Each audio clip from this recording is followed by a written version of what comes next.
उत्तराखंड में कोचिंग सेंटरों का जाल बिछ चुका है। ये कोचिंग सेंटर बच्चों का भविष्य बनाने की जगह कमाई का जरिया बने हुए हैं।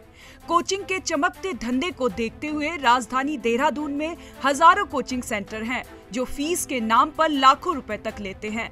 एजुकेशन हब देहरादून की पड़ताल में ईटीवी भारत ने अलग अलग कोचिंग सेंटरों की पड़ताल की तो पता चला कि राजधानी में शिक्षा का व्यवसायीकरण हो चुका है, लेकिन कुछ संस्थाएं दिखी जो गरीब छात्रों को कुछ रियायत दे रही हैं।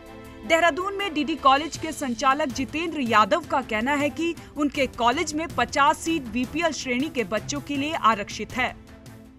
हमारे संस्थान में प्रत्येक वर्ष 50 बच्चे निःशुल्क पढ़ाई के साथ साथ कोचिंग भी करते हैं। हम कोचिंग भी स्पॉन्सर करते हैं और उसके लिए क्राइटेरिया है, जो भी बीपीएल कार्ड धारक, चाहे वह किसी भी जाति का हो, किसी भी धर्म का हो, इस तरह के 50 बच्चों को निःशुल्क स्नातक की पढ़ाई के साथ साथ आईएएस, पीसीएस, नीट और जेईई की तैयारी भी हम निःशुल्क करवाते हैं प्रत्येक वर्ष।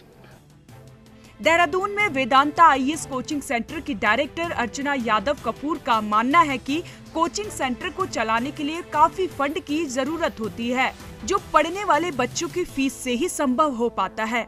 ऐसे में कोचिंग सेंटर में पढ़ने वाले मेधावी और निर्धन छात्रों को शुल्क जमा करने के लिए अतिरिक्त समय दिया जाता है। हम लोग थोड़ा इस तरीके से मदद करने की कोशिश करते हैं कि उनके लिए जो मिनिमम फीस है वो रखते हैं और उनको टाइम ड्यूरेशन ज़्यादा दे देते हैं, क्योंकि ये लंबी दौड़ है। एक तरीके से हम इसको मैराथन रेस की तरह लेते हैं और उसी से कंपेयर भी करते हैं कि लंबी प्रिपरेशन है। तो एक जो मेंटेनेंस फीस चाहिए होती है वो हम लोग चार्ज करते हैं इस टाइप के वीकर सेक्शन से। प्लस दूसरी चीज़ ये होती है कि उनका मोटिवेशन लेवल भी बना रहता है। इस वजह से ये वो फीस देकर आ रहे हैं तो उनकी सिंसेरिटी ज़्यादा होगी। अगर फीस नहीं दे रहे हैं तो कहीं ना कहीं सिंसेरिटी में थोड़ा सा रिलैक्सिबिलिटी उनकी हो जाती है।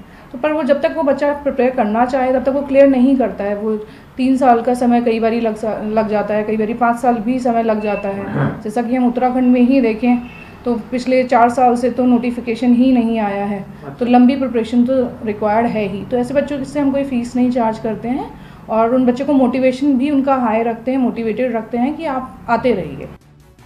देहरादून के एलन कोचिंग सेंटर के हेड गिरीश गौड़ ने ईटीवी भारत को जानकारी देते हुए बताया कि सरकार के जरिए या किसी निजी संस्थान के जरिए अगर कोई छात्र उनसे संपर्क करता है तो सेंटर ऐसे छात्रों को निःशुल्क कोचिंग की सुविधा दी जाती है।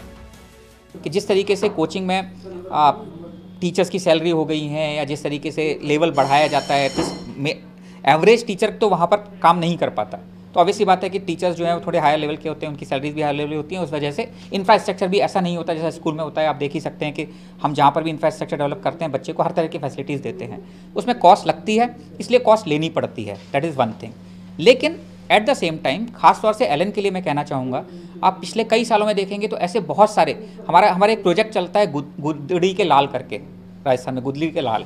उसमें क्या होता है कि जो होशियार बच्चे होते हैं, लेकिन उनके ऐसे भी हमने बहुत सारे केसेस देखे हैं कि वो उसका बच्चा मजदूरी करता है, रिक्शा चलाता है, लेकिन बच्चा होशियार है, गांव से किसी से बच्चे को निकाल के लाए, पूरा फ्री हॉस्टल में रखा, पूरे साल फ्री पढ़ाया और उसके बाद उसका सिलेक्शन हो गया। तो हम तो ऐसे बच्चों के लिए, कोई भी अगर आप हमारे पास आते हैं, कहीं से भी हमारे पास ऐसा सोर्स आता है कि ये बच्चा होशियार है लेकिन इसके पेरेंट्स जो हैं वो फीस देने में सक्षम नहीं है, तो हम उसको हॉस्टल में भी रखेंगे, उसको पढ़ाएंगे भी और जो भी करने की जरूरत है सारा कुछ करेंगे। राजधानी देहरादून में सैकड़ों कोचिंग सेंटर चल रहे हैं जो एनआईटी, आईआईटी, नीट जैसी तैयारियां करवाते हैं। इन कोचिंग सेंटरों में यूपी, हिमाचल और हरियाणा के छात्र पढ़ाई करने आते हैं, लेकिन गरीब छात्र छात्राओं के लिए कोचिंग फीस फॉर्मेट पर ना तो सरकार ध्यान देती है और ना ही कोचिंग इंस्टीट्यूट। देहरादून से ईटीवी भारत के लिए धीरज सजवान की रिपोर्ट।